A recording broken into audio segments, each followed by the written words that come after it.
So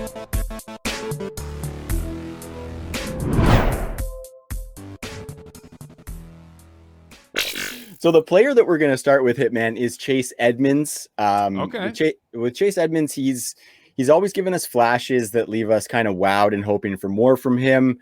He is going off draft boards right now in early best balls and startups that I've seen as somebody who is going to have a role. And this past year, he finished as the running back 26. He was seventh on the list of running backs as far as targets. And that was on under 50% of the snaps. So he had some pretty efficient work. That, of course, was all with Kenyon Drake in the fold, rushing for an extremely inefficient 955 yards on a buttload of carries. Drake's a free agent, Mike. It's safe to say that I think they're going to be bringing somebody in, whether it's maybe Drake back or they dip into the draft.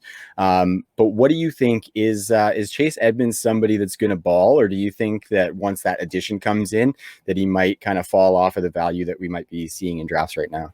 I am good with the current draft price and dynasty price for Chase Edmonds. I think he is absolutely well worth it. He is an excellent player, but I mean, just going off of the beat reporters around here, it's they don't want Chase Edmonds to be the guy for whatever reason. I mean, you saw Kenny Drake was bad. He was bad to put it kindly. Yeah, and they still kept giving it to him. Now, what was interesting was why Kenny Drake was so interesting coming into this year's draft was because when he came in last year, even with Chase Edmonds here, that and David Johnson hurt, and then David Johnson kind of came back at the end, but they were giving Kenyon Drake the targets. Yeah. And they, for whatever reason, they kind of game planned that away, which really hurt the actual fantasy value of Kenyon Drake, and Chase Edmonds was getting far more involved. But he's an insurance back. He is a backup player. If you're drafting him with like your Monty Burns here of thinking you just stole the starting running back for Arizona, I would say your odds are very low of that you actually did that. Yes, they're gonna bring someone in. I don't think it's gonna be Kenyon Drake. There has not really been chatter though. I've not heard names associated yet with the Cardinals. A day 2 draft pick might make sense just given how they want to be offense heavy, and we need to get a running back in here. And there's going to be some interesting running backs this year in day 2.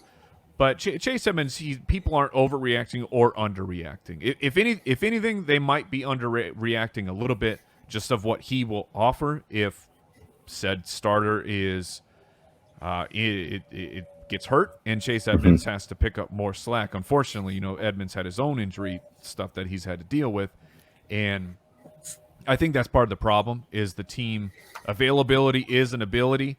I'm not going to say that he's injury prone, but if you could be on the field for 16 games and take that grind, that is an ability. It's a weird, intangible, immeasurable ability. You can't look at someone and say that guy. It doesn't matter how sturdy or thick. Look at like Shady McCoy. In Shady McCoy's heyday, he was a svelte, tiny guy. Yep. Played. He was always out there. But he played. He would go down every single game there was a career-ending injury just happened. But then in 2 snaps, you'd see him on the side, warming back up, getting right back out into the game. So you don't know whose body will actually hold up to the NFL grind, the grind of the season, especially at the running back position. And I don't think the team has faith that Chase Edmonds could be that guy, even if they wanted him to. So they will bring someone else in.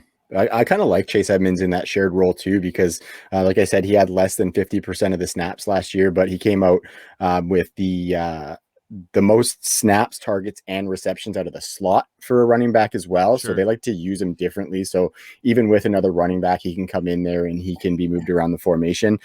So I really like him there. And another name we got, our buddy Smokey is in the chat saying Michael Carter to Arizona. Man. I would love Chuba to go there. I would like him and his speed in that offense as well. Michael Carter is. I don't know where I fall yet. Because I get it. I see what the people who are crazy bullish out there on Twitter they've ripped their shirts open and Michael Carter's written across their chest.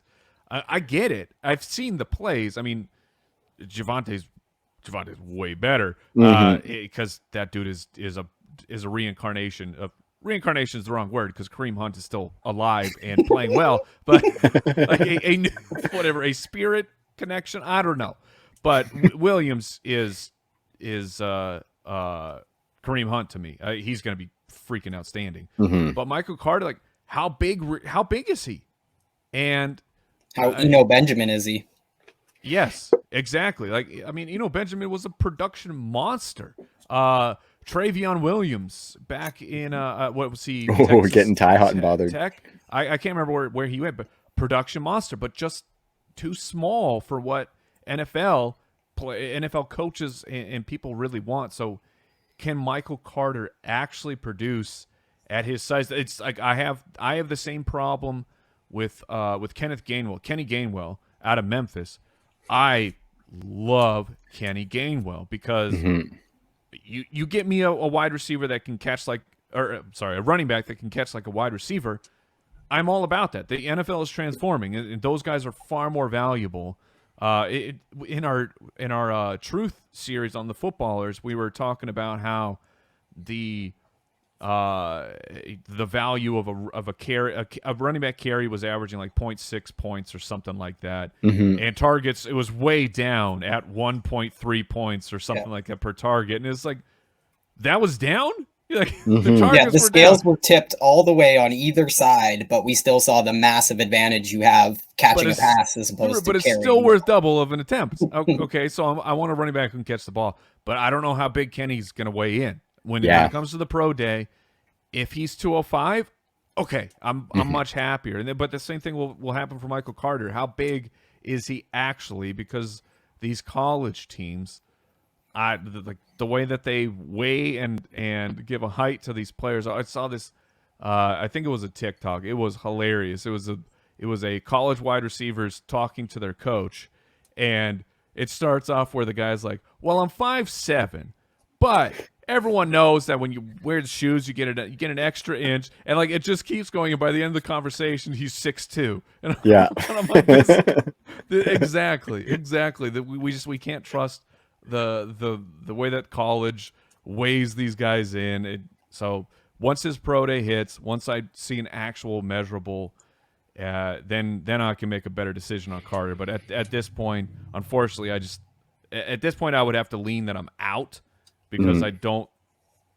It's hard to be that small. It's really, really hard to be that small in the NFL.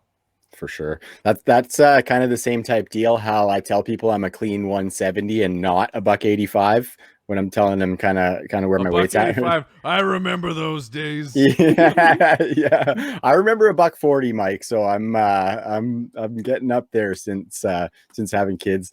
But anyway, just to top that off. For me, regardless, the Cardinals backfield is one that I want to target pieces of. Absolutely. So definitely keep an eye on that because Cliffy does a great job with his running backs down south there. He gives them the ball a lot. Yes. Yeah. Okay. Yeah. That yards before contact advantage that is really jumping off the page in the last couple of years under Kingsbury.